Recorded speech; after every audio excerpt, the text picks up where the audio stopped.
Good afternoon. My name is Robert Shapiro. I am a certified assistant county assessor with the Assessment Review Commission. I'd like to thank Legislator Kennedy for inviting me to speak with you today to help you learn how to file a grievance online for free without the need to hire a company to do it for you. Before we begin, I want to remind everyone to take advantage of the Q&A feature of this online event. If you have any questions, please enter them into the Q&A, and we will address as many of them as we can get to at the end of the presentation. The reason we handle all the questions at the end is because there is a 30 to 40-second delay between when we say and show you things and when you actually hear and see them. So as to avoid confusion, that is why we do it this way. So again, if you think of a question you want to ask, you could ask it at any time, but again, we will address it at the end of the presentation. So this seminar is to show you how to file an appeal of your assessment and to do it yourself without hiring a company to do it for you. These companies don't do it for free. They take flat fees. They take anywhere from 20 to 40 to 50% of any potential savings you have. We're going to show you how to do this for free by yourself. So any savings you get, if you get a reduction, all the savings goes to you. Right now you're looking at our homepage. This is the Assessment Review Commission homepage. You can get there by going to www.askarcnassau.com. You'll notice right on our page is a YouTube video. This is a 6.5-minute version of this seminar. It does not go into as much detail as we're going to do. However, if it's nighttime and you're filing your appeal and you forgot some steps, you have this video always there available for you to help you out whenever is needed. On the right side of your screen, you'll see in red it says ARC 2023-2024 brochure. If you click on that, you can download our most recent brochure. It has a whole bunch of information, including our address, telephone number, email address. On the bottom left-hand corner, you notice it has the information about how to get to the Department of Assessment property search website, which is www.mynassauproperty.com. In the center, it has a calendar, and it talks about various things, including when the tentative assessment roll was published, the ARC filing period, which, as you see, it says January 3rd, 2022 through March 1st, 2022. There is talk about extending that period, and as soon as we have that information available for you, it will be available on our website. Again, there's a whole bunch of information on this brochure. We recommend you then download it, keep it handy. It's a great place to write your password and username that you're going to use in this presentation. So please print out the brochure. We'll have a link at the end of the presentation that you can just click on it and download the PDF. We're going to talk a lot about the ARROW system. That's the assessment review on the web. That is where you file online through our systems. So on our main page, on the left-hand side, you see it says ARROW. You could either click on that link, or you can go to www.nassaucountynY.gov/ARC/ARROW. We're going to click on the link. Now we are on the ARROW homepage. And as I said, it stands for Assessment Review on the Web. Now, if you do not already have an ARROW username and password, you're going to have to create one by registering. So on the left-hand side of your screen, it says register with ARC. If you've already used the ARROW system and you have a username and password, we ask you to click on where it says change registration info and double check your information to make sure it's still accurate. We're going to click on register with ARC. And now in this form, you need to fill out all the important information that has an asterisk. So first name, last name, street address, city, state, zip code, phone number. Below that, it says ARC is now offering the option of receiving electronic or paper notifications for offers and determinations. That means we're giving you the choice. We can contact you by email or by regular mail. We strongly encourage you to use email. That being said, every so often check your spam folder and make sure you're not missing emails from us because they're in your spam folder. Next, we're going to ask you to enter an email address. Now, make sure it's a valid one.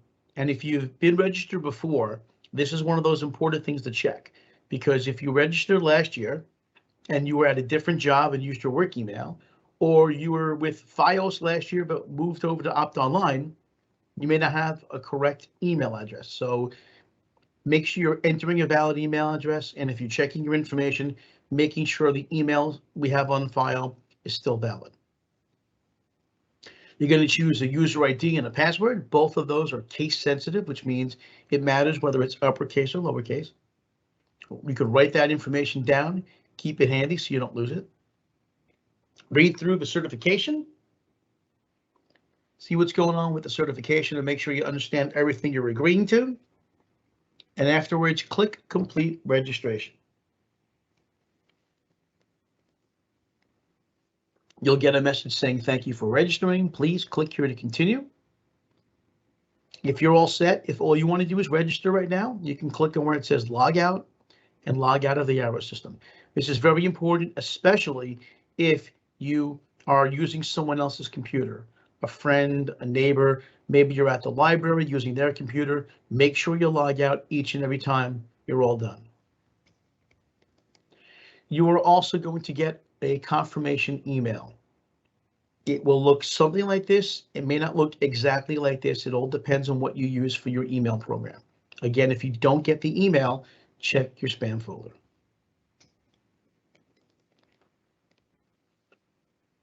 So now that you've registered, the next time you visit Arrow, you can click on the Login tab, enter your username and password, and that's how you get to your account homepage. So we've entered our user ID, entered our password, we click Login,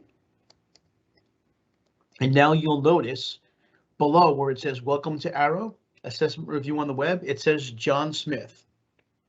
When you do this, it will say your name, the name you used to register. So we're going to talk a lot about using Sales Locator. ARC has provided a Sales Locator tool to assist you in filling out your application.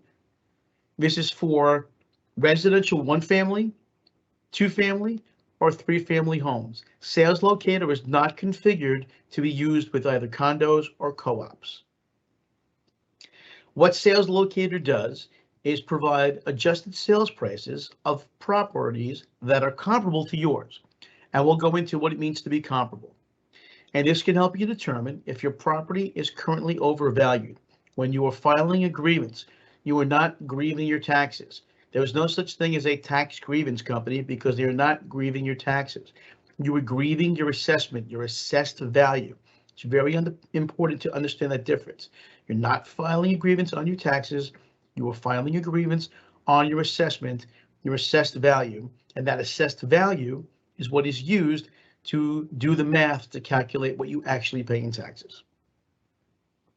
So to file an appeal with the assistance of the Sales Locator, you can either click at the bottom where it says, do you have a good case for filing an appeal? Or on the left-hand side, it says Sales Locator, you can click right there. Our next step is to locate our subject property. Now you can use your section, block, and lot numbers if you happen to know them, or if you have something with it on there. Most folks don't know their section, block, and lot numbers right away. I've been working for the Assessment Review Commission for 3 years. I don't have them memorized, so we're going to use an address. So in property search, we're going to use the house number. In this case, it's 504. For street, we're going to put the name of the street, Christie. Now that's all we're going to put. We're not going to put street, lane, avenue, court, and here is why. If we were to write Christie Street, as in Christie, S-T-R-E-E-T, but in the system, it's listed as Christie Street, S-T, it will not find your property. So better just leave it as the name with no suffix, and this way you will find your property. You're going to enter a city, a zip code, and click on search. And if all goes well, and it usually does, it'll find your property. You'll see it has our property below. You're going to click on the parcel ID. And at this point, the system wants to make sure that you're not a hacker or a robot. So you're going to look at the letters and or numbers in the black box. You're going to enter those into the white box to the right of it, and then click continue. And as long as you get all those numbers and letters right, you will see your property. So for example, here it is 504 Christie Street in Hempstead. It's a class 1 residential. Property use is a 1-family home. It is located in the Rockville Center School District. It's not in a village, and it's located in the town of Hempstead. Let's look at the bottom right. It says Assessment Information 2023-24. The appeal period is January 3rd through March 1st. Again, they are looking to extend that, but I don't have the official information on that yet. So we're putting it March 1st, but just keep an eye on our website for any news about the possible extension of that date. Valuation date is January 3rd, 2022. The Department of Assessment that sets the initial value of your home is doing it based on what your home is worth as of January 3rd, 2022. If you go towards the bottom, it says taxable market value. And the Department of Assessment, which sets the initial values, has indicated that your home as of January 3rd, 2022 is worth $467,000. And that translates to an assessed value of $467. That 467 number, that is what is used to do the math to calculate what you pay in school tax and county tax and so forth. Let's look at the left-hand side of your screen where it says building information or dwelling information, and we're going to take a closer look at that. On the left-hand side, it shows the style as a cape. Year built 1954, the lot size is 7735. That's the size of your property. Living area, 1,332 square feet. That is anything that's above grade. So the first floor, if you have a second floor is included. Our house has 2 baths or 2 full baths, 1 half bath, 1 car garage, and a basement. Now, if all the information is correct, wonderful. If there is anything incorrect, if, as in our example, you'll notice it says 2 full baths, but we actually have 1 full bath, well, what you would do is click where it says change values. It would allow you to make changes in those boxes. You would change the 2 to a 1 and click apply changes. Now, these changes are only in Sales Locator. They do not change the permanent record. You need to call the Department of Assessment and tell them that their records are incorrect. If they think you have 4 full bathrooms, you're going to be assessed based on having 4 full bathrooms. And if you only have 2, that can mean you're overassessed. So you call Department of Assessment, 516-571-1500. We'll have that number for you again at the end of the presentation. You give them a call. You let them know that there's a mistake in the assessment data. If it's something inside your home, say bathroom count, they may have to send an inspector to your home to come inside and take a look. Now, we often get asked at this point, well, if they come inside to look at how many bathrooms I have, will they notice anything else? Now, we don't speak on their behalf. They're the Department of Assessment or the Assessment Review Commission. That being said,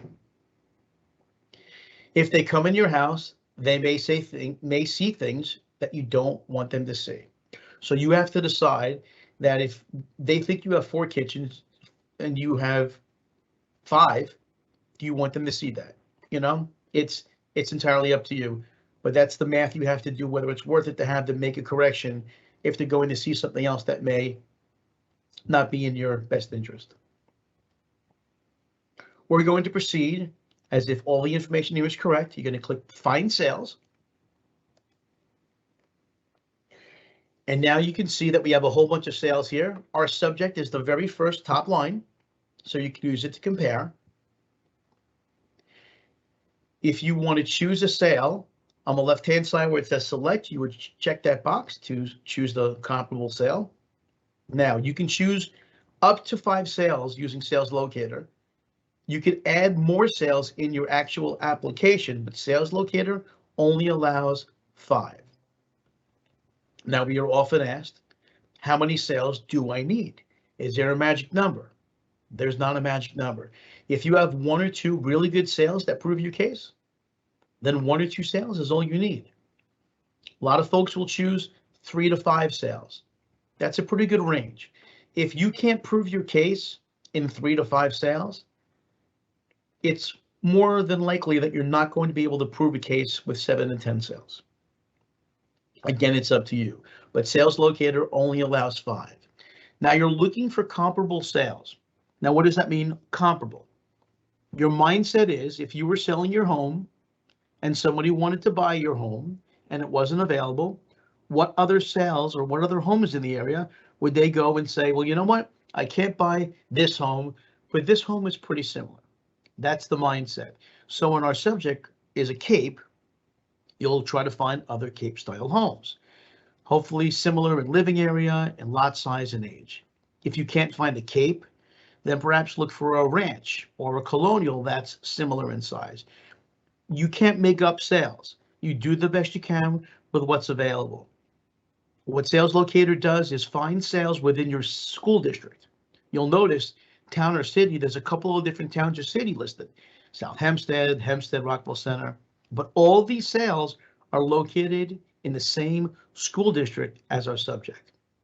You'll also notice that they're listed in order of distance closest to further away. So as you go down that list, you'll notice the houses that they show you are further away. You're trying to keep homes in your neighborhood. A lot of real estate is about location, location, location, location, they say. So you're trying to find homes that are in close proximity to yours. Now you're also looking for what's called an arm's length transaction, a market sale. What does that mean? What that means is you have a person looking to sell their house for as much as they can get it.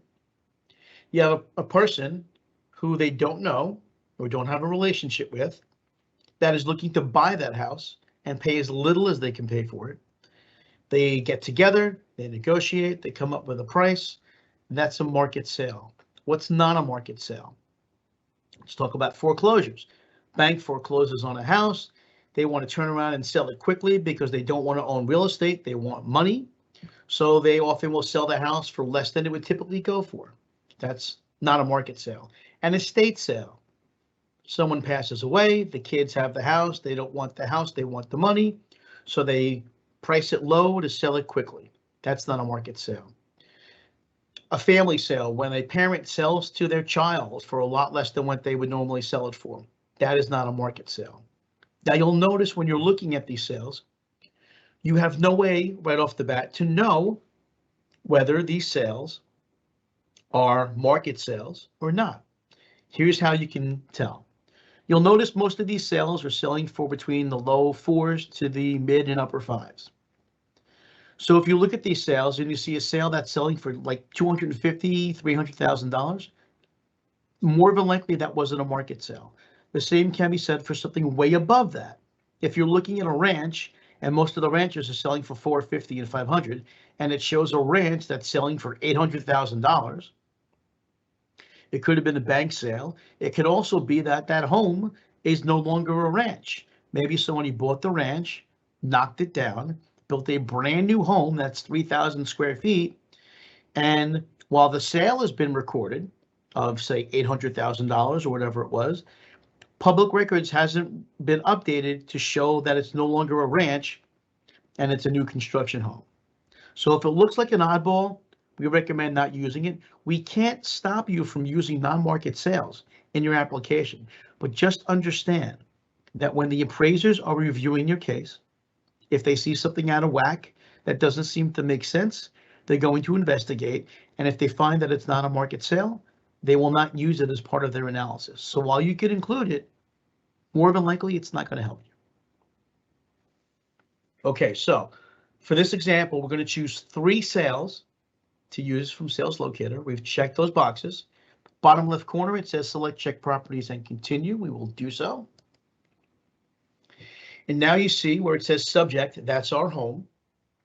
And next to it are the three sales we've chosen, sales 1, 2, and 3. And they're located side by side by side. Let's look at sale 1.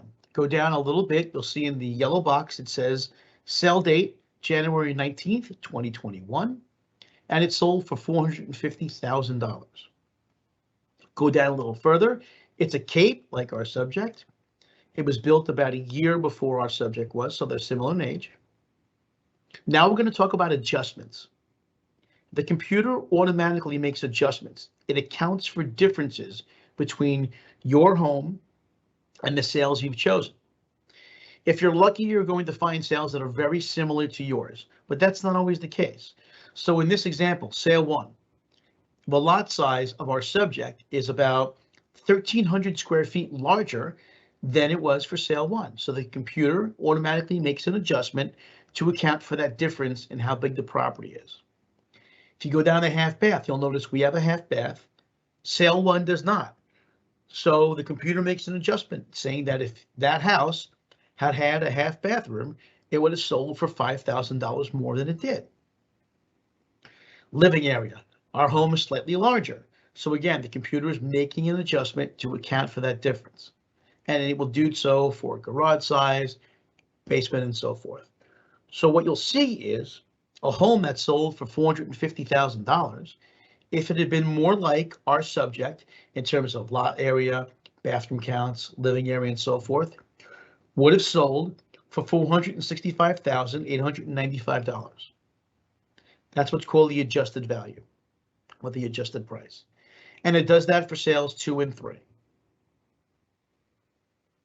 You'll also notice just above where it says adjusted price, it says weight.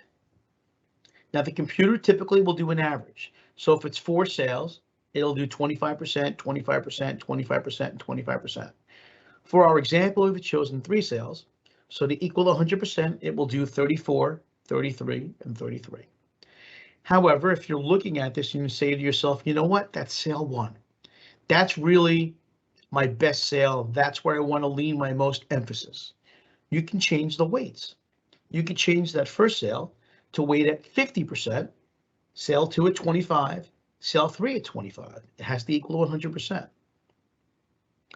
If you do that, it will give you a different weighted adjusted sale price as compared to a regular average. We're going to keep it how it is for now. We're going to click in the bottom where it says continue. And at this point, you have to acknowledge that our sales locator, it's not an appraisal. It's not an opinion on the value of your property from the Assessment Review Commission. You have to read through that disclaimer and acknowledging it by clicking on I agree, proceed. You will then get results. So in our example, the weighted average and the regular average are pretty much identical because we didn't change those numbers. If you had changed the weight, then those numbers would be different. And it says taxable market value, which is the number currently being assessed by the Department of Assessment. They're saying your home was worth $467,000. So based on these comparable sales, it looks like the value DOA has looks pretty accurate. Does that mean you can't file an appeal? Absolutely not. First off, you don't have to use sales locator. You don't have to agree with it. You don't even have to include sales with your appeal. So we're going to continue on by clicking continue to submit an appeal. Okay, our first step now, as we get into the actual application form, is to choose the right form. For most of you, if you have a single family, a 2-family, or a 3-family home, or a low-rise condo, you're going to choose the AR1 form. So you click on AR1. Now at this point, when you use Sales Locator, the form will automatically populate with information from Sales Locator. So the weighted market value that you had in Sales Locator gets put automatically into Part B. The sales that you used in Sales Locator get automatically put into Part E. Now you'll have an opportunity to make any changes. You are not stuck with these numbers just because they got put in automatically. But just be aware, if you use Sales Locator, it's going to automatically fill in Part B and Part E with the data from Sales Locator. As you go through this form, you're going to see little blue question marks throughout the form. Those are there to help you. If you have a question and you're not sure what they're asking, you can put your mouse over the question mark. You don't even have to click it, and the yellow box pops up and explains what they're looking for. So it says taxpayer applicant's name. You say, I don't know what they're looking for. You put your mouse over the question mark. The box pops open, and it says if you own the house, write your name. If you're filing for a relative who owns the house, write that person's name, and so forth. So whenever you're not sure about something, as long as there's that question mark, you can click on it and hopefully get the answer to what you're looking for. Okay, this is the actual form. We start with Part A. Part A is required. Now, since you use Sales Locator, the parcel ID, your photo of your home, street address, and the name on the roll are all automatically entered. You need to put in the taxpayer applicant's name, typically that's you. Other owners' names. If you own the house with a spouse or siblings, you need to put their name in there. Here is the reason for that. Even if your spouse or your siblings are on the roll, if their name is not on the application, our staff can't speak to them. So if your name is there as taxpayer applicant, your spouse's name is not there on other owners' names, even though they co-own the house. If your spouse were to call our customer service department and say, I want to discuss and get some information about my appeal, they will have to say, I am sorry, you are not on the appeal, we can't speak to you. So to avoid any fights at home, to keep a happy marriage, please make sure that you put the other people's names who should be on the application, put them on where it says other owners' names. Form, you're going to choose, for most of you, individual. If one of those others from the drop-down applies, you would choose that. We're going to go with individual. Part A is done. Part B. Now you'll notice once again, the weighted sale price, the weighted adjusted sales price from the Sales Locator has been put in Part B. If you don't agree with that, in our example, you shouldn't, because it's pretty much the same thing as what you're being assessed at, and if you're trying to get a reduction, you have to ask for less. So you could erase that and say change it to $430,000 or $400,000, whatever the case may be. Below that, they're going to ask you, is your property offered for sale or under contract? They are asking you that question because if you recently sold a house as a market sale, or your house is on the market and perhaps in contract as a market sale, that is very good proof of what the house is worth. And if you're being assessed at a value of $500,000 and you just sold, or the house is in contract for $425,000, that would be a pretty good indicator that your home's overassessed. So put that information, go to the Dropbox and choose yes, and enter the price. Part C, very easy. The representative type has been chosen for you. It is self. There is nothing for you to do here. We move on to Part D. Part D is entirely optional, and to see the entire Part D, click on the pink display tab to open up the whole page.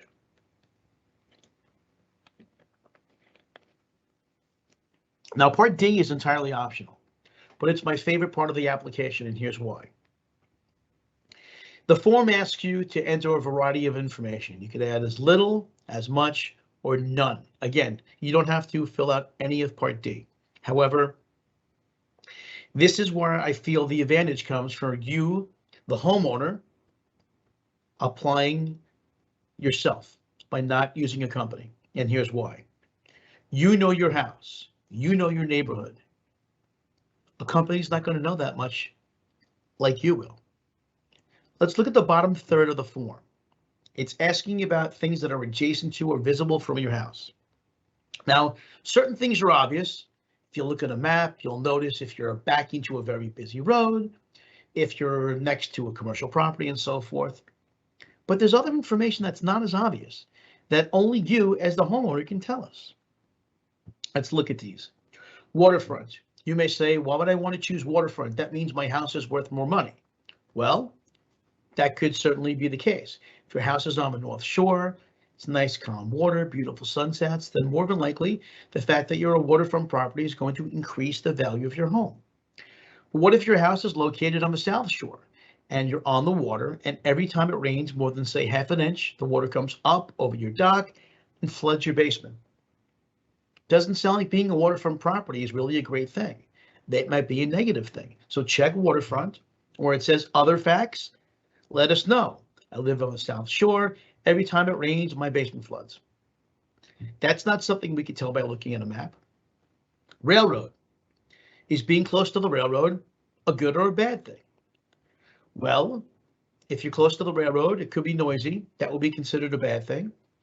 But if you're in a neighborhood where almost all the folks generally live there because it's a nice, easy commute to the city, and they could walk to the train without having to find a parking space, being close to the railroad could be a positive thing.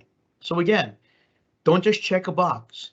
Use the other facts section and type out why you think this is a plus or a negative. Let's talk about street with a painted center line or other traffic separation. If you're on a busy road, there's often a double yellow line. It's not always the case. What if your house is on a street that's located in close proximity to Hempstead Turnpike? Not really on Hempstead Turnpike or super close, but what happens is all the locals know that they can use your street as a shortcut to bypass all the lights. And instead of sticking around, people are zipping by your property all the time using your street as a shortcut. That's not obvious from someone looking at a map, but you know because you live there. So check one of the boxes or check none of these and type out, all the cars in the area use my street as a shortcut and it's noisy and it can be dangerous. That's something you know because you live there. What about if you're close to a school? Well, you may be close enough that you hear the noise from traffic. There's all the buses and stuff like that. But what about if you're close, but not really close? So what happens is all the really close streets have no parking signs, and your street is the first one that doesn't have it. So all the kids know to park on your block, and you can't park in front of your house. Again, not something easy to know by looking at a map, but you know because you live there. Tell us these things. You have to have the mindset of if you were selling your home and somebody wanted to buy your home, what would they look at as a negative that they would say, well, you know what, you want $500,000, but you're on a busy road. Everyone uses your street as a shortcut. I'm only willing to pay $475. That's the mindset you have to have. That what would someone say is a negative feature of your home or your neighborhood that would take away value. That's part D. It's entirely optional. If you run out of room in the other facts section, you can just type a Word document instead. We'll show you how to send us the Word document in a little bit. But again, part D, in my opinion, extremely important, but it's optional. Another thing that is optional is part E. You are not required to provide comparable sales when you file an appeal. Now, when you use sales locator, the sales you've chosen automatically get put into part E. You don't have to keep them. If you've reconsidered and you say the comparables aren't helping me out, on the left-hand side, you can choose delete parcel under each parcel ID and delete it, and it will take it out of your appeal. Say you want to keep them, but you want to add more sales. Well, below that last sale on Georgia Street, there's a blank section. You can enter another property. You would click on the magnifying glass where it says click to search for parcel ID. You would locate the property the same way you located yours. When you chose it, it would add the parcel ID and the address to the form. You would have to manually add sale date, sale price, whatever comments. And each time you add one, it gives you another blank one. So you're not limited to just the 4 you see on the screen right now. Again, 3 to 5 is a good idea. Anything more than that, if you can't prove your case in 3 to 5, sending us 10, 15, 20 sales, more than likely not going to help. You'll notice there was a comments line next to each of those sales. Perhaps you decide you want to keep one of those sales, but you want to explain why it sold for what it did. So that first sale, 1171 Hempstead Avenue in Hempstead, sold for $450,000. Maybe you found out it's got a brand new granite kitchen, imported marble floors, a new pool. Make those notes in the comments and let us know that, yes, it's sold for a lot, but here's why. Now, we are often asked, well, if I can't find good comparable sales in Sales Locator, what do I do? Well, you could look in Zillow, you could look in Realtor.com, you could look in Redfin. A great resource to find sales is local realtors. We all get those forms in the mail. Hi, my name is so-and-so. I am the expert for your town. If you want to sell your house, I'm the person you have to call. Well, give them a call. Say, I am not selling my home right now, but since you're the expert in the area, could you help me find a couple of comparable sales for my appeal? There's a good chance they will say yes, because they're hoping that in the future, when you do sell your house, you will remember the nice realtor who helped you out. So that's another option. But again, Part E is entirely optional. You are not required to provide any comparable sales to file an appeal. Part F is required. It's going to ask you one more time for a security code, because it wants to make sure you have not turned into a robot between when you started and now. You take the letters and numbers from the black box, enter them into the white box. You're going to read through that entire statement and understand what you are agreeing to. And please take a few moments and read it carefully.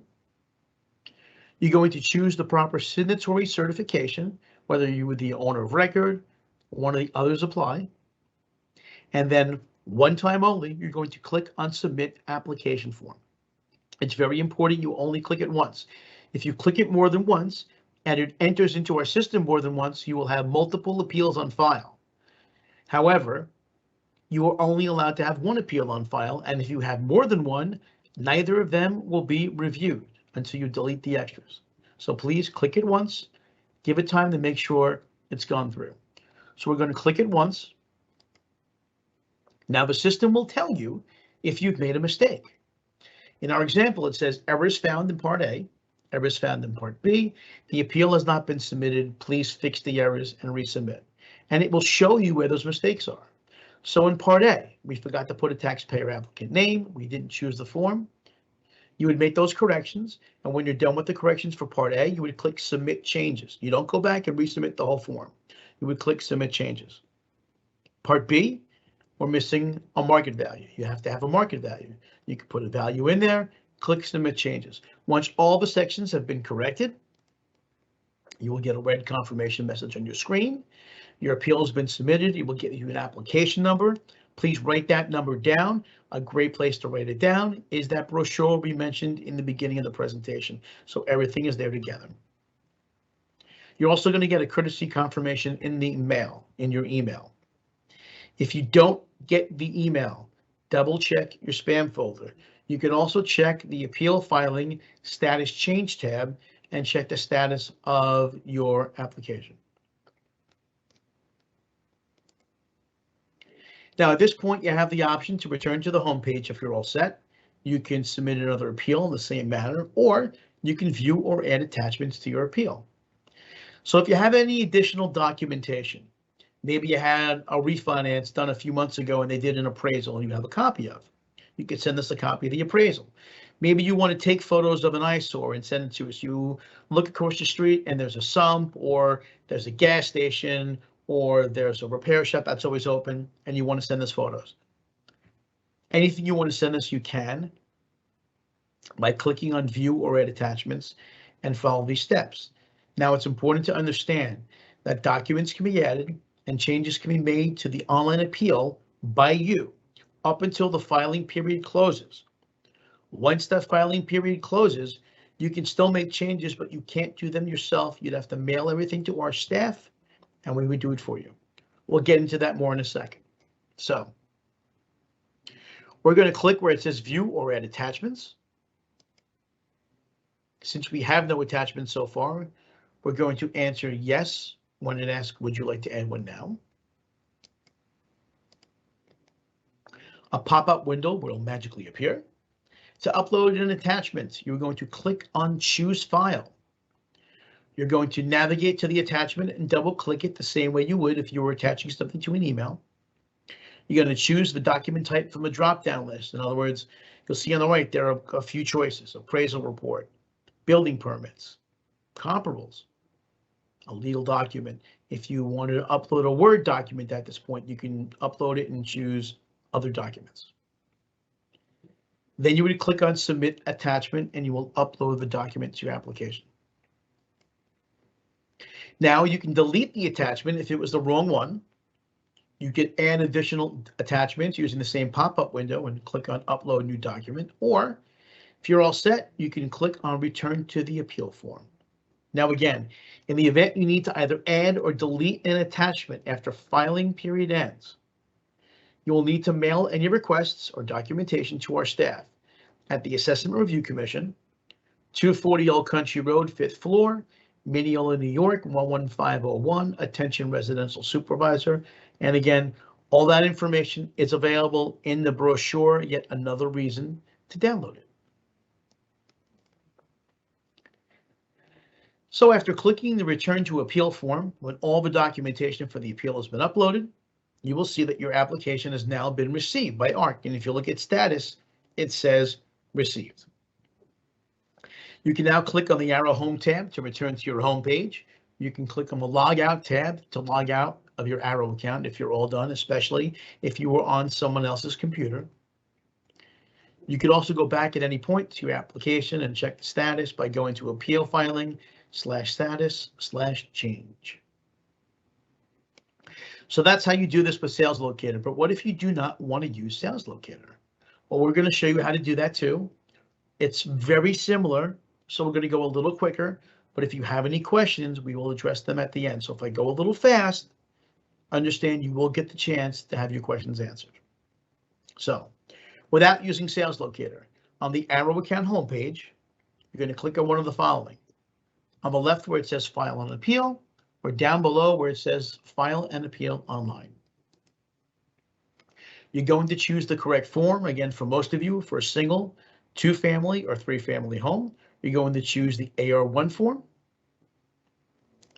Now at this point, because you're not using Sales Locator, here is where you have to find your property. So again, either parcel ID, or most of you will use the address. Remember, house number, house name with nothing after it, no street, no avenue, no lane, town, zip code, and click search.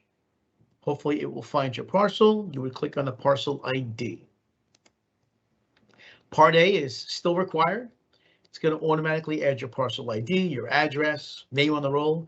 You still need to enter the taxpayer applicant's name, other owners' names, including perhaps spouse or co-owners, very important, and choose the correct form. For our example, we're using individual. Part B, still required. Now, because we didn't use Sales Locator, we get here and this is blank.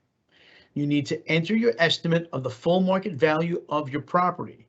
Do not include a $sign or decimal points.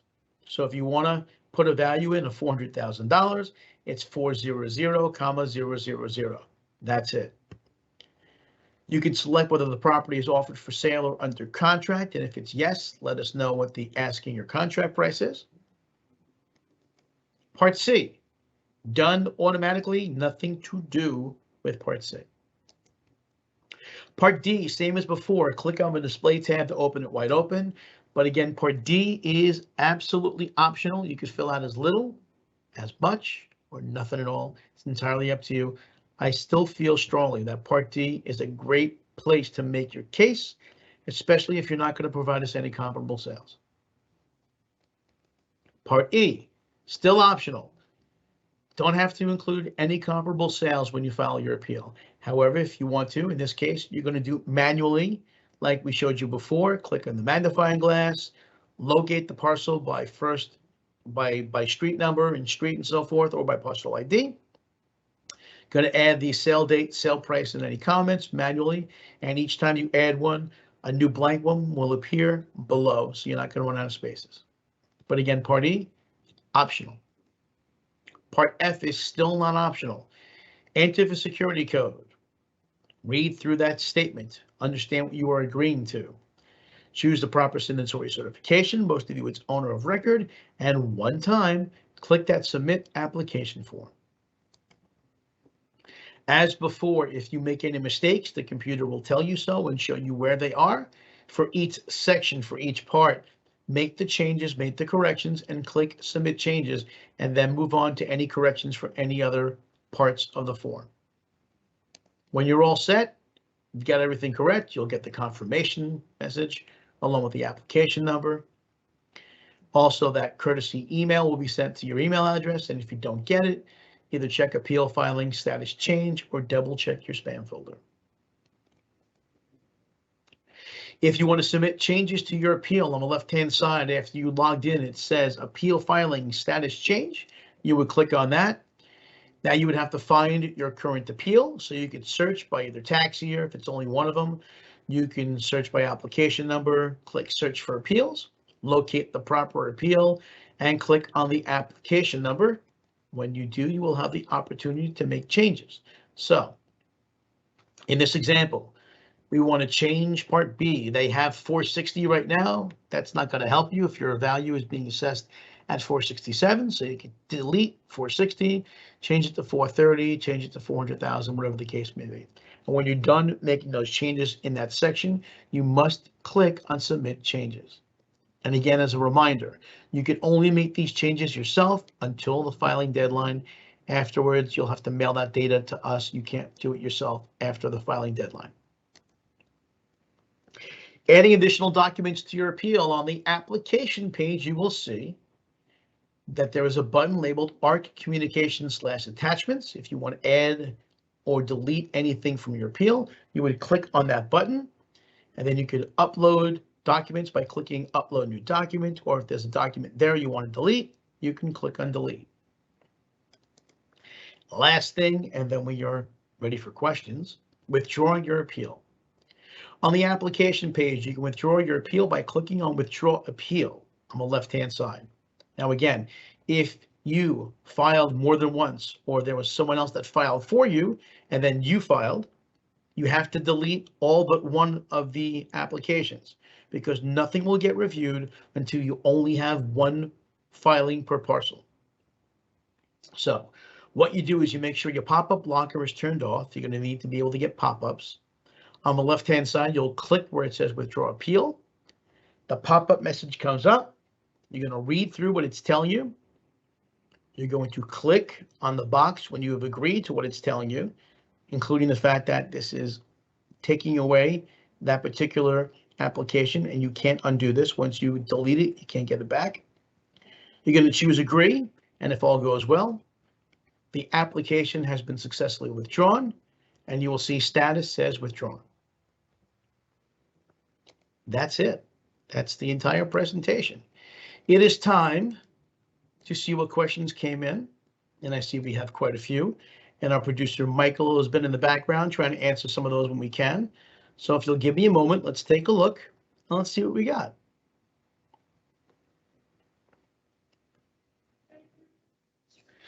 If I hired an agency in the past to file a grievance, can I go online to check the assessed value of my home and to assess the sales locator? Well, that's two separate things. If you hired an agency in the past, you would have to find out probably from customer service in terms of the status of any prior appeals and so forth like that, or you could search for them once you've logged in. You could always go online and check the assessed value of your home and access sales locator. The assessed value of your home is actually separate from sales locator if you want it to be. MyNassauProperty.com is the Department of Assessment's property search page. Whenever you want to know what the assessed value of your home is or what it was for prior years, you can go to MyNassauProperty.com. You log into the system, you locate your property, and it has that information for multiple years. You could also go in the sales locator, do a little research, and if you get through and decide that it's not for you, you're not obligated to use it. You can do some research. You can put the sales in, realize it's not helping your case, and delete them from your application, or just don't complete the sales locator part, and that's it. When you're filling out an application, understand that you need to finish what you're doing in one sitting. The system will do something that's called timing out. If you fill out parts A, B, and C, and then say, you know what, I'm going to go have dinner and come back and do D&E, there's a good chance while you come back, the system will have kicked you out and you'll have to start all over again. So what you can do is fill out parts A, B, C, which is done for you, F, complete, get an application number, get a confirmation message, and then you can go back afterwards and fill out part D and E. Once you have that confirmation, you know you have filed and you have beaten the deadline, that's what's important. You can always go back and make changes, either yourself before the filing deadline is over, or by having your staff do it for you. Someone's asking about the tentative assessment for the 2023-2024 roll that they got. And they're saying that there's differences between what's in the system and what they have documentation-wise. It's important to understand that each year is a separate thing. So you don't look back and see what was done in the past. Each year is handled separately. So when you're looking at this filing period, then you're looking at the information for this filing period. Each year is handled by Department of Assessment separately. Each year is handled separately by the Department of the Assessment Review Commission. So please don't get confused. And when we look at your value, we don't go back and look at what you had done last year. Each year is handled separately. We also often get asked, well, do the companies have an advantage? Do you give them extra consideration if you see that it's from a company? Well, a lot of times we don't even know who the appeal is coming from, whether it's coming from a company or from a person, but that doesn't matter. We're looking at the property and whether a valid appeal has been filed, whether there is documentation or support to provide a reduction of your assessed value. If there's support, then we can do it. If there's not support, then you may not get a reduction, but it doesn't matter whether you use a company or do it yourself. Someone said, let's see, I did a grievance process a couple of times in the past, and I have a username and password, and then you had an agency file the grievance last year. Kind of what I was just talking about. You can go back and forth. I don't know any specific data that says whether the companies, have a better success rate than you would have doing yourself. I'm sure you've seen the commercials, how they talk about their successes. Well, they're not going to brag about their failures, and no one is going to have a commercial for themselves saying, I save money every year because I did it myself. Look at me. We are showing you how to do this yourself. You can potentially get a reduction by doing this yourself. And if you do it yourself and you get a reduction, you get 100% of the savings. So yes, those companies are an option, but it's our hope by having these workshops that you'll do this yourself, and any savings you get goes entirely to you. If you've logged into an account and made a username and password, is it still viable, or do you have to create another one? Please do not create another one. If you forgot your username and password, give customer service a call. The phone number is right here on the screen in front of you. It's also published in our Q&A. And our customer service staff can help you find your username, reset your password, and so forth. Please don't try to create a second username and password if you forgot your old one. Give our staff a call. And see, how does sale price relate to assessed value? Okay, let's talk about this a little bit. We spoke about it before. We're going to do this again. Let's see, I am scrolling to one of the pages here. Let's see where it is. That's the page I'm looking for. Okay, if you look at your screen on the right-hand side, assessment information. Now you'll notice at the bottom it says taxable market value. That value is the initial value that has been set by the Department of Assessment. If your home sold in the past 12 to 18 months prior to that date of assessment, which for this is January 3rd, 2022, if your home sold, for our example, say for $400,000, that's pretty good proof that you're overassessed. So you could submit a contract, show your contract of sales showing you sold your house for $400,000 in the past 12 months. That's really good support that you're overassessed.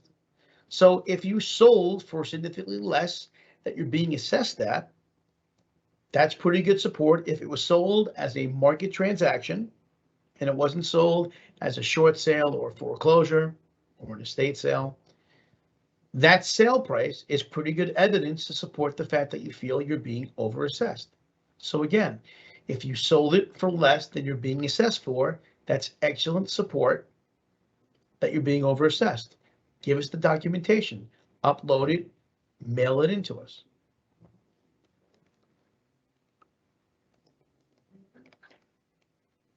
I want to remind you once again, Michael, our producer, has published in the Q&A some information that's very handy, including our website, our hours of operation, phone number, our email address, a direct link to that brochure. If you click on the link in the Q&A where it says to download the ARC 2023-24 brochure, click here, and you could download that PDF without having to go to our website to do it. Also, a reminder, any questions about the inventory of your home, that is under the purview of Department of Assessment. Their phone number is on the screen as well, 516-571-1500.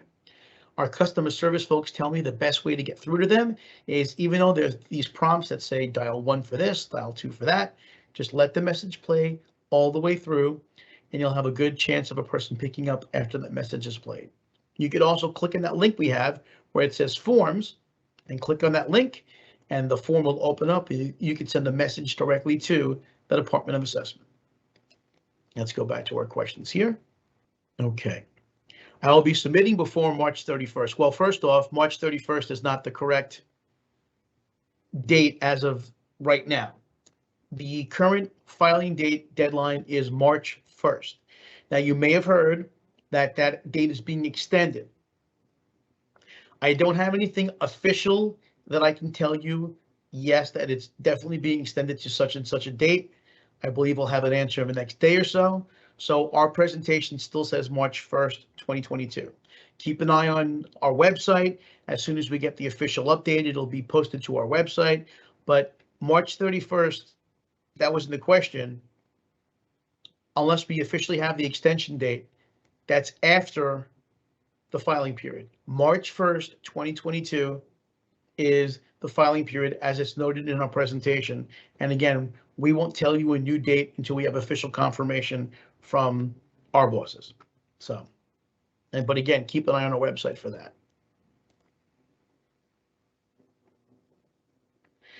Let's see. If our house has, for example, very outdated bathrooms in disrepair, we don't have central air, can you put that into Part D? Sure you can. You can add that information. You can add photos in the attachments thing. Now, typically what happens is, because we don't go into most of the homes that we are looking at and reviewing. So when we're looking at comparable sales, we tend to look at sales from all ends of the spectrum. We look at sales that we know have been renovated. We look for sales that have not been renovated and kind of meet in the middle often, because again, we don't know typically what the condition of your inside of your home is.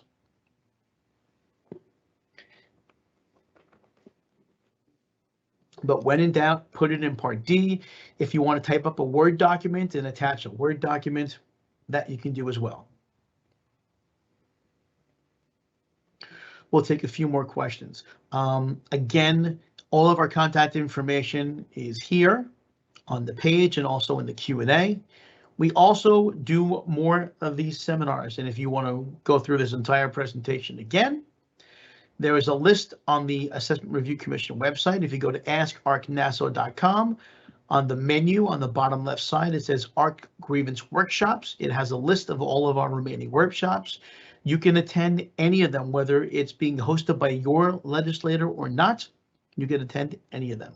And there's links and information on our website. Looking to see if there's any new questions. Again, anything to do with the assessed value of your property, if you're not sure about the actual original assessment, you can always go to mynassauproperty.com. You can also contact the Department of Assessment. They may have more information for you to discuss that subject. We'll give you guys a few more seconds to submit any questions. Our customer service folks are there Monday through Friday, 9 a.m. to 4:45. If you are online filling out your application and you get stuck and you're not sure what to do, give our staff a call. They can help talk you through it.